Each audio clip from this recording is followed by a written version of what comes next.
Well, welcome everybody. Thanks for being here. It's a great day to be a Pirate, and we appreciate your attention and your interest in ECU sports and ECU as a university. I'm just going to say a few words, and then I'm going to introduce Mike Oresco with the Big East, and he's going to say a few things, followed by Terry Holland, and then President Ginshaft, who chairs the executive committee of the Big East. And we will be. Is it okay if I go before some of the others because I'm on a time restriction? Sure, absolutely. We'll be glad to take questions after that. So, President Ginshaft, why don't you go second then, if that's all right with Mike? Oh, it's absolutely all right with me. Okay. Well, let me just start and say that I think, as everybody knows, ECU has been offered, and we're pleased to accept membership in the Big East Conference as a football school. We have been interested in this for a long time, as you know. We feel very good about that opportunity. We think we'll add great value to the Big East, and we're going to work very hard to make sure that we're a great institutional member and a football member of the Big East Conference. So this is a really good day for East Carolina University. We have thousands of people to thank. I'd like to thank everybody in the Pirate Nation and 47,000 Pirate fans that fill up Dowdy-Ficklin every Saturday. We think that fan base and that excitement about ECU sports makes all the difference in the world. I also want to make sure that everybody knows, I don't think anybody here sees it as much as I do, how much Coach Terry Holland and Nick Floyd have worked tirelessly, not just this year, but for 8 years now, Terry? For 8 years to get us in a position to be able to get this recognition and this opportunity. It doesn't come through gratuities, it comes through hard work, great coaches, improving our national brand and image, and doing the right things for the university. So again, thousands of people are to thank for their hard work and support and their scholarships and everything else that goes into a winning tradition. But Terry Holland and Nick Floyd have been the leaders of the Pirate ship on this, and I especially am appreciative of all the things I've seen them do over a long time period. So we're very happy for this day, and if we can now, I'd like to ask President Ginshaft to say a word or two. Judy? Judy, did we lose you? Oh, okay, thank you, thank you. Good afternoon, everyone. As chair of the Big East Board Executive Committee, it is my distinct privilege to welcome the East Carolina University into the Big East Football Conference. I want to extend a warm welcome to Chancellor Steve Ballard and Athletic Director Terry Holland. They preside over a great university and have continued the tradition of a strong football program. East Carolina is a terrific addition to the Big East Football Conference. They've been rivals to many of our current members, including my school, USF. East Carolina is an important part of the Big East future, and as the Big East continues to develop its model of a highly competitive collegiate national football conference, we are pleased to have East Carolina join the Big East beginning 2014. And with that, I say congratulations, and Chancellor Ballard, we welcome you. Well, thank you very much, President Ginshaft, and we appreciate all of your support for a long time period now, and we look forward to renewing our rivalry that we had when you beat us by over 30 points down there in Alabama not too long ago. All right. We're just glad to have you among us. Thank you. Well, thank you very much for your kind words, and we know you're traveling, and we appreciate your time today. Thank you. All right. The Commissioner of the Big East, I think as everyone knows, is Mike Oresco, and Mike, we would welcome any comments from you. Thank you, Chancellor Ballard. Obviously, I want to echo what Judy said. We're extremely excited to have East Carolina join the Big East Football Conference. I take great pleasure, obviously, in joining Judy to welcome you. East Carolina is a great institution and will be a valued member of the Big East. You have a wonderful and deep football pedigree and tradition of outstanding teams and unrivaled fan support. Your fan base is legendary, as committed as any in the country. The Big East has always been a conference of opportunity for new members and the country will soon see more of East Carolina football and will appreciate its terrific program. East Carolina is well positioned to compete for titles. It always has, and it's going to obviously elevate its already formidable brand. The Pirates will enjoy being in the Big East, and will obviously enjoy having them. East Carolina has shown through the years that they compete at the highest level. You've won conference championships, been a fixture in bowl games, and your fans follow you wherever you go. I have no doubt that East Carolina is a program that is going to be even more successful under the Big East banner, and we're just delighted to have you. I have a long history with East Carolina back into the 90s when I negotiated a deal when I was at ESPN to have East Carolina football games on nationally, and that's how terrific the program was then, and obviously it has only continued to grow and get better, and we're delighted to have you in the conference. Well, thank you, Commissioner. We really appreciate that, and we are equally excited with the opportunity, and we're going to do everything we can to be a great member of the Big East, and we just look forward to it. So, again, thank you both for making this a possibility and for being with us today. We think that's a great message. And now I'm pleased to ask Coach Terry Holland to say a few words. Thank you very much, Chancellor Ballard. The Pirate Nation is something special, as we all know, a very passionate fan base and our single greatest asset.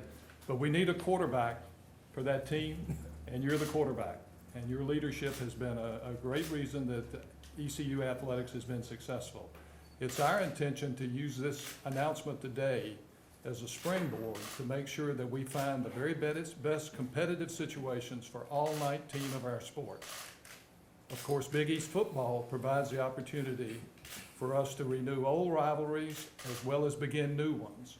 And that'll be exciting for our student athletes, for our coaches, and our fans. We're looking forward to it. The football-only opportunity is one that provided a gateway for East Carolina University to become a champion in Conference USA. We started as a football-only member there, and certainly it has been a pattern in the Big East as well, with Virginia Tech and West Virginia, notable institutions that began as football-only institutions and gradually became full members in that conference as well and competed for championships. So we're very pleased that we have this opportunity. We're excited about it. The changing conference circumstances in today's intercollegiate landscape almost ensure that our quest will be a journey and not necessarily a destination. We'll always be working hard to move ahead. That's what college athletics is always about. And the next step will be to find an equally exciting and competitive environment for the 18 sports other than football. For obvious reasons, there has been no contact with other conferences prior to today's announcement, but that search will begin in earnest as soon as this press conference is over. Mr. Oresco, I remember the time you visited our house, and our young daughter had a red rat snake that was about 4.5 feet long, and Mr. Oresco is terrified of snakes. We will remember that when we want to punish him. And she walked out with the snake wrapped around her waist. And I've never seen anyone react so calmly, but so forcefully. As he looked at it, he was sitting on the couch. He was trapped. There was no way he could get out of there. And somehow he just levitated out of the couch. He says, "I'm out of here," and literally walked out the door. We finally got him back because we were holding his family for ransom. You might not have reminded him of that. All right. All right. Well, that concludes the formal remarks, and there's quite a few people in the room, Commissioner and President Genshaft, if you're still with us. But we're going to ask for any questions, and Terry and I and others here would be happy to try to answer them as best we can. And yeah, Nick, I'd like Nick to come on up here and be ready to address some of these. So I'll be kind of the MC here of the questions, but if you would raise your hand, and we'll just go from there. Please, Nathan. What are some of the immediate advantages? I mean, you've talked about this and thought about this for a long time. I mean, now that we're here, what are some of the biggest advantages of the Big East? Well, I think access to the best bowl games, and obviously the one that you want to be in is a BCS bowl game, and I think it provides that opportunity as well. I don't think there's any doubt that the potential for revenue is an important piece of it. We all have to pay our bills. It shouldn't be the driving factor in college athletics, but it is a factor that we all have to be conscious of and make sure that we are stewards of those resources. Okay. Right. Are you still hoping one day to have all sports in the Big East? And for right now, what other conferences will you be looking to for the other sports? Yeah, we'd rather not specify any particular conferences. And the question about would we hope to be an all-sport member in the Big East, I think that everybody who enters a football-only arrangement is hoping for that at some point in the future. Again, we know that we need to earn that. And I would just say that, you know, we feel very good about our other 18 sports, and we know that a few have to get better, but we think there'll be locations for us. So these two guys are going to work very hard on that. What was the reaction of Conference USA, and do you have to give them, is there a buyout there? Yeah, there are exit fees in Conference USA, and we'll have the same ones that the 4 schools that left last year will, and there's a $500,000 fairly immediate payment, and then others have to be documented and negotiated, so it will take some time to work those things out, and we'll be very cooperative. We have nothing but good feelings about Conference USA. It's been a great affiliation for us, and we'll work with Commissioner Bonofsky and others to make sure that that's done the right way. Dick, you were going to add something? Yes, I was going to speak to the all sports issue. We've made tremendous progress in recent years in our basketball program, but our non-revenue sports programs as well. And that's documented by our men's and women's golf teams continuing to qualify for NCAA play, with our men's golf team participating in the national championship this past year. Baseball being in 11 of the last 13 NCAA tournaments and winning 3 regionals and appearing in 3 super regionals. Softball becoming a somewhat regular NCAA participant. So, you know, the investment that we've made in our facilities and in our personnel and our coaching staffs, fully scholarship in all of our athletic programs, has paid tremendous dividends in recent years. And as we're searching for a new home for our other sports program, we believe that we would bring tremendous value to any conference that we would become a member of.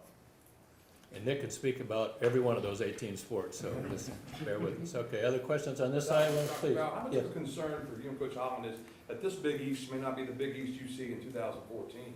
Well, conference realignment is continuous, and I think everybody knows that now, and the TV markets mean so much to the revenues of each institution. We just view it to be an ongoing situation. We feel that if our performance is where we want to be, and across 19 sports, we're going to position ourselves to be in a good place for all of those changes that I think are inevitable. But this is a great first step for us today. We feel very good about it. And the reality is there's no safe harbor as you look around. I mean, all the conferences are vulnerable to losing participants. So.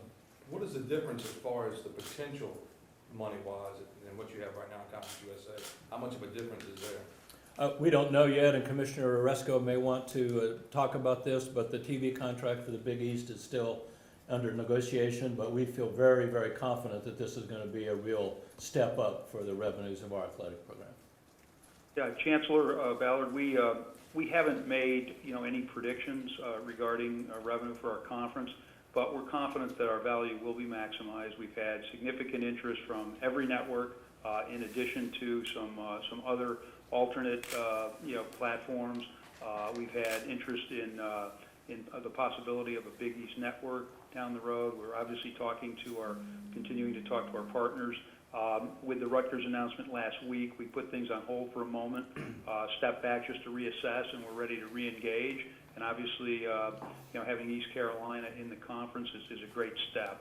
But we're very confident that there's huge interest in the Big East product because, one, we have, we'll have a 14-team conference. We've looked at models even for a larger conference, but we're not sure we would do that. Nevertheless, we feel that ultimately with roughly 90 games and a championship football game, with great product, with great teams, obviously East Carolina has a terrific heritage and a terrific fan base. We also are bringing in Boise, which is the first probably truly national team that the Big East has had. In the past, as you know, we were primarily a small Northeastern conference. We had some obviously good competitive teams. But now we've got a national reach in big markets. We've got up-and-coming teams. We've got already established teams. And we're very confident that the networks will recognize that. And in addition, our basketball programs are outstanding. They help brand the Big East, and they help our football conference and vice versa. So we think we're well positioned. And not making any predictions, but we really think that ultimately, you know, the TV networks are going to have, still have very, very big interest in us. Okay, thank you, Mike. Who else? Where are we here? Over here, please. Yeah, hi. You know, you guys have been trying to get in the Big East for a long time and get out of Conference USA, and now you're there, and there's a ton of former Conference USA teams. I guess, how do you guys feel about that? Well, I'll start that, but we look forward to renewing many rivalries that we had previously. We've had great contests, for example, with University of Central Florida, and I talked to President Hitt today. We're both excited about keeping those rivalries going. We've had great rivalries with Cincinnati and Louisville in the past, so all of those programs, of course, have elevated, and so they're better programs than they might have been 5 years ago, but that'll be a challenge for us, and we're looking forward to that. There are also many new rivalries that we're excited about. Got a nice message from President Hirschman at San Diego State today, and we want to play all of our games in November in San Diego. But Terry, No, I think that's very accurate. Dr. Bowden, can you take us through the timeline of this? You guys have been knocking on the Big East door for a while. What point did you get the call? When did it go, you know, how long did the process take from when you got the call, say, hey, you've been extended an invitation, to what happened then? well, I've been working on the Big East since I was 10. So we've been trying to position ourselves, I think, as you know, ever since Coach Holland came here, and that cuts across specific conference affiliation. It really has to do with the brand and the image and the performance of every one of our sports, and frankly, the success of our student athletes means a great deal to that. So all of those things I think we've been working on since Terry came over 8 years ago, and Nick and I and Terry have been focused on that, and we continue to be focused on that. So I don't have a start point on this, but Coach Holland's been talking with Commissioner Oresco over the last several days. We've tried to make sure that every university knows what we have to add to them, and so we've been trying to make sure that just that we're on the discussion, that we're at the table for these negotiations. And when Commissioner Oresco called Coach Holland, we were very excited about that as the next step. And when did that happen? Sunday? You want to talk about Yeah, that? this is Mike It was a Oresco. quick Yeah, turnaround. we don't typically go into details. Obviously, you know, we were obviously pleased at the expression of interest in us by East Carolina. And I want to just say that Terry Holland has been a longtime friend and colleague. Terry, as you know, was chair of the men's basketball committee and had a warm friendship and relationship by virtue of my position at CBS Sports at the time. Terry is also, obviously, he was a athletics director at the University of Virginia, where he talks about that snake episode. Incidentally, snakes don't bother me. And when I saw that one, I just said, I don't think I'm going to sit here anymore. In any event, Terry is a great athletic director. You're very fortunate to have him. He's done a great job with the program. And that's one of the reasons, with the leadership of Chancellor Ballard and the leadership of Terry, we knew that we have obviously a great program here, but it's going to be sustained. And as I said, I go back a long way. When Dave Hart was the athletic director many years ago, I recognized the strong program that East Carolina had in football, a heritage of great players and coaches, and obviously Ruffin McNeil is continuing that tradition. So I think you've got everything in place. I think this is going to be a great relationship. I think you're going to really enjoy, as I said, being in the Big East, and I have no doubt that you'll be very successful because, again, there's a passionate fan base, a great infrastructure. You always fill the stadium. You take people wherever you go, and that's exactly what the Big East Conference represents: a chance to, an opportunity to have more of the country see you, to play at the highest level, to challenge. We're a challenger brand. We know we can challenge the other 5 conferences. We always have, and we have a seat at the table. We have access for our champion if it's the highest-ranked champion of a group of conferences, and we expect it to be. It would have been 7 of the past 8 years, and would be playing on either New Year's Day or New Year's Eve. So we think this is a great opportunity for East Carolina, but it's a great opportunity for the Big East, and we're just delighted. Thank you, Commissioner. Where are we? Please, again. This might be more geared towards Mike, but if anybody can answer it. Why Tulane all-sports member and not ECU? I'll let Mike answer that. I would just like to say we have tremendous respect for Tulane as an institution. President Cowan is first rate, known him for a long time. We're just very happy to be included with Tulane. Yeah, the Tulane situation had developed a while back, and obviously Tulane had been in the mix, and ultimately our basketball conference has really adopted a big market strategy. Virtually every one of our basketball schools is in a large market. Louisville, being a national brand, is the only one that probably wouldn't qualify for that designation, although they're not in the small one. But the point is, in football, it's different, and I don't want to really dwell on. I mean, we're delighted to have Tulane in the conference and all sports, but again, there were some other reasons for that that I'm not going to go into. Again, we're delighted, but we're also extremely happy to have East Carolina in football. East Carolina is, again, one of the schools that epitomizes college football, where you can come from a small market, but you make a large impact. That's true of so many schools that come from relatively small markets and have national reputations. And East Carolina has a great football program. Everybody knows it. Everybody has seen them in action. I remember them over the years, obviously, playing at the highest level, and now they'll be able to play at even another level. So again, we're just delighted to have East Carolina in football, and this is all about East Carolina right now. Thank you. Please. Moving to a conference like this, how will this affect the overall shape of the program going forward? Of the football football program, program. by that you mean? Well, I'll ask Yeah. Nick and Terry to say a word about that. Certainly a huge impact on recruiting, and that's always an important piece of it for any sport. I'll let Nick add his 2 cents worth. Yeah, we've talked about some of the benefits already, but I'll restate them. First of all, the ability to access bowl games at a higher level, and particularly the new playoff structure that's going to go into place.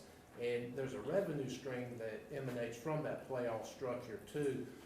With the Big East champion, if you take a retrospective look at how many times would the Big East champion have qualified for the future playoff, I think it's all but 1 year their champion would have qualified since the BCS has been in place. Is that correct, Mike? Yes, and more than that, going forward, as you know, when you take any conference other than the 5, obviously, that have a certain access, the Big East is clearly positioned to be, again, to have its champion be the best and highest ranked team. What's going to happen in the future, there will be a selection committee that will rank teams, and Terry is very familiar with the men's basketball committee and the important strength of schedule plays in selecting teams. That's going to happen now in football. It's already, I'm obviously, as a commissioner, I'm in the room. We'll all have a say in that selection committee. But we've all said that strength of schedule will become very important in terms of how teams are ranked and how teams are placed. And that gives the Big East an enormous advantage, because we clearly are going to have a very strong, rugged 14-team football conference when East Carolina comes into the league. And so consequently, our feeling is that if our champion, if we play at the level we expect to play, and if we do what we've done over the years, that our champion would, but because of strength of schedule and other things, be the highest ranked champion. And we also have a very good lineup of bowl games. We have 7 bowl games, 6 opportunities, but because we alternate with the bowl in Birmingham and the Liberty Bowl. But we have some excellent places for our fans to go in the postseason. We expect to have even more going forward, and we expect to do some interesting things with the lineup, because as you know, we have now a national footprint, and we have a lot of teams in places that we didn't before, and we have a lot of attractive teams. We have teams in the West. One other thing I'd like to say, because of our national footprint, people have said, what about travel? We have managed that extremely well. Because it's the sport of football we're talking about now, we have a national footprint, but because obviously there are 4 away games, we manage the travel extremely well. We are careful in terms of how we do the schedule. We're thinking about student athletes in terms of travel, and we've absolutely minimized it. That's why we knew the national model could work in football. It absolutely does. Our footprint in basketball is not quite that wide, because obviously there are reasons for that with the number of games and everything else. But we're very happy with the way that works, and I think the fans at East Carolina will see that again, they'll have 4 outstanding home games, and they'll also obviously be able to travel to some interesting destinations, get more media coverage than they've ever gotten before, and be part of what I think is going to be one of the premier football conferences. It already is, but it's only going to get better under the new footprint. Thank you. Back to you. You got more questions? Yeah, this one again from Mike. East Carolina's tried to get in the Big East in the past. Why is now the right time for these guys? I think now's the right time because we, as a Big East Conference, have adopted a new model in football. We've adopted a new footprint, and obviously we want to be proactive. One thing I said upon becoming commissioner is that we weren't going to sit back. We were going to be proactive. We were going to decide, we were going to be aggressive where it was warranted. And obviously, when East Carolina expressed interest, we saw an opportunity to add a great football brand to our conference. And obviously, Terry alluded to conference realignment. It's happening. As I said recently, when Rutgers left, it's a fact of life. You're going to have it. Now it happened to the ACC recently. It happened to the Big 12, obviously, last year. It's happened to other conferences across the board. None of us likes it particularly, obviously. It hasn't always been an edifying thing, but it's a fact of life. And so it does, as you know, it does create opportunities.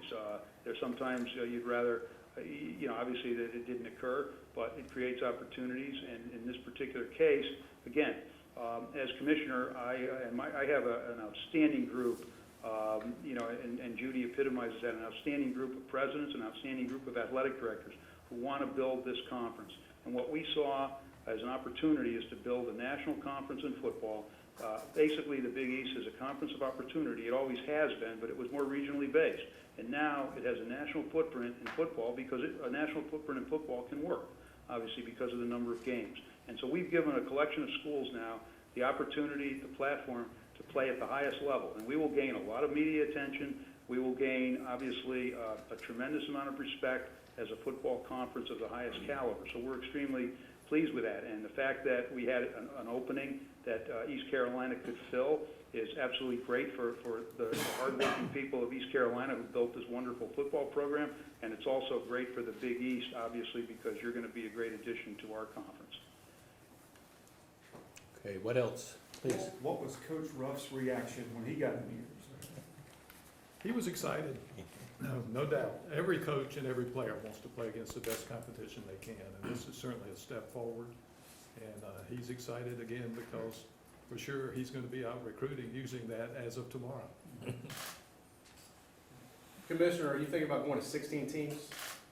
Be the first conference? We haven't ruled anything out. It's not a model that we're committed to at this point.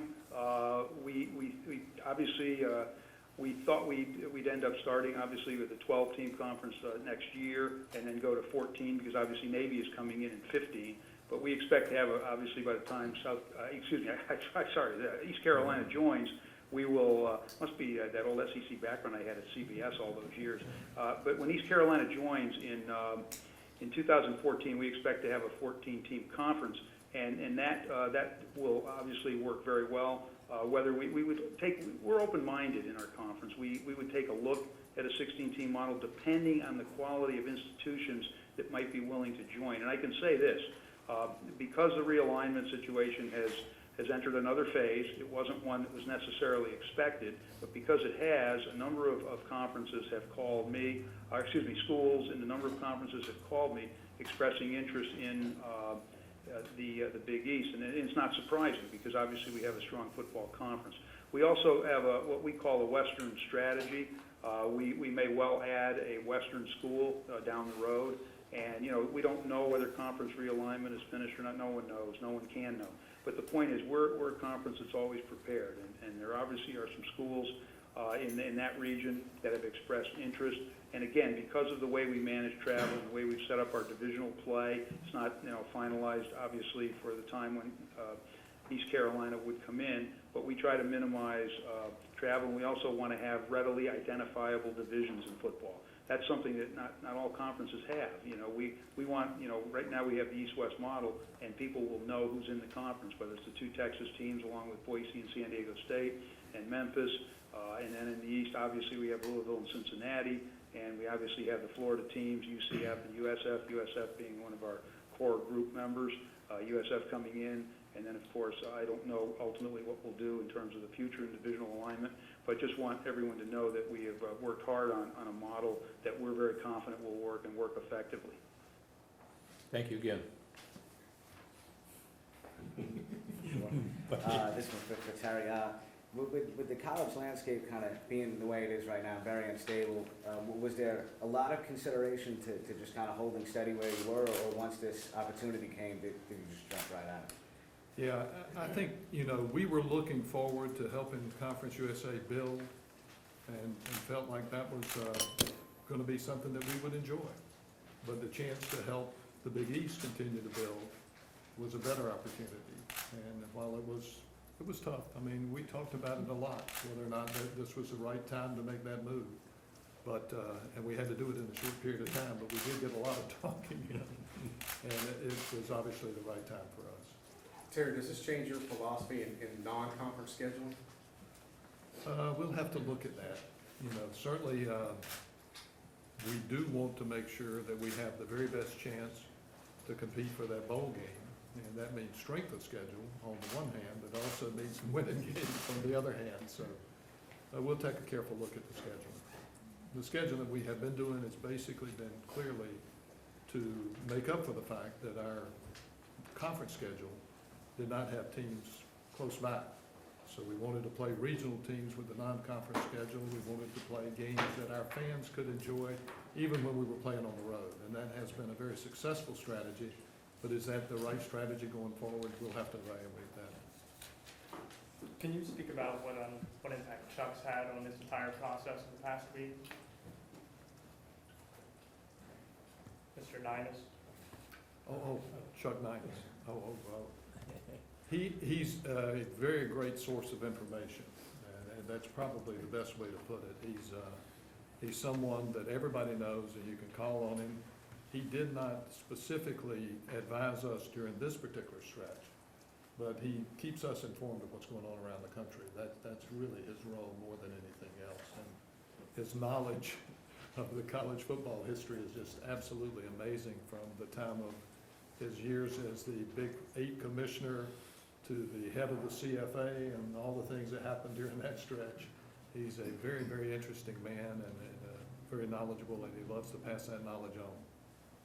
Mr. Ninus and I have been friends for quite some time, and I relied on him for numerous questions and help, and so I view him as somebody I can always call and get some good feedback from, so he's a good guy. Yeah, he's been an invaluable influence, as Terry said, throughout the entire process. And as things would develop around the country, we would always want to bounce those things and get his insight into how things were occurring and what the next domino would be to fall. And so he's been extremely helpful.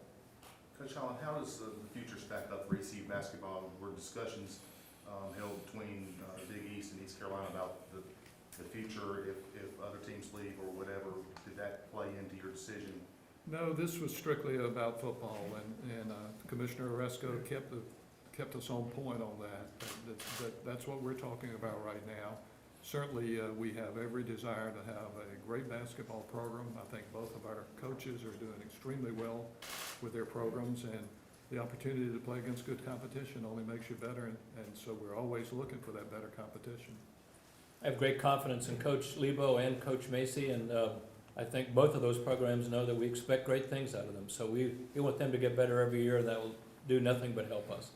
And I think history teaches us that as our football program, and this is true at other institutions as well, as that boat rises, it brings everything else with it. And the benefits from the football program trickle down to the rest of the program. And so this is a great day for not only our athletic program, but for East Carolina University as well, as we take this step forward.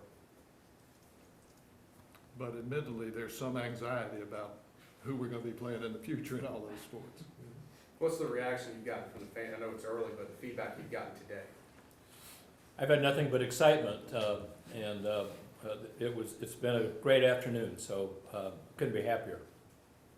Same here. How will this move affect your schedule going forward? Well, you know, we're gonna wanna evaluate it from a regional standpoint first, in other words, to make sure that we're trying to take advantage of the opportunities we have with this new schedule with the Big East, and then measure that against what we're doing with our non-conference schedule. As we go forward, it'll be interesting to see how these things all fit together. You told me you've already scheduled Oklahoma and Alabama. No, our non-conference scheduling strategy has been extremely beneficial as we've built our season ticket base and our overall attendance. But as things continue to evolve in this dynamic environment, it's something that you have to continually evaluate and try to do the things that are gonna position our program for its greatest success going forward. We all be looking to expand Dowdy Ficklen at some point in the future, hopefully. That's always a good problem to have.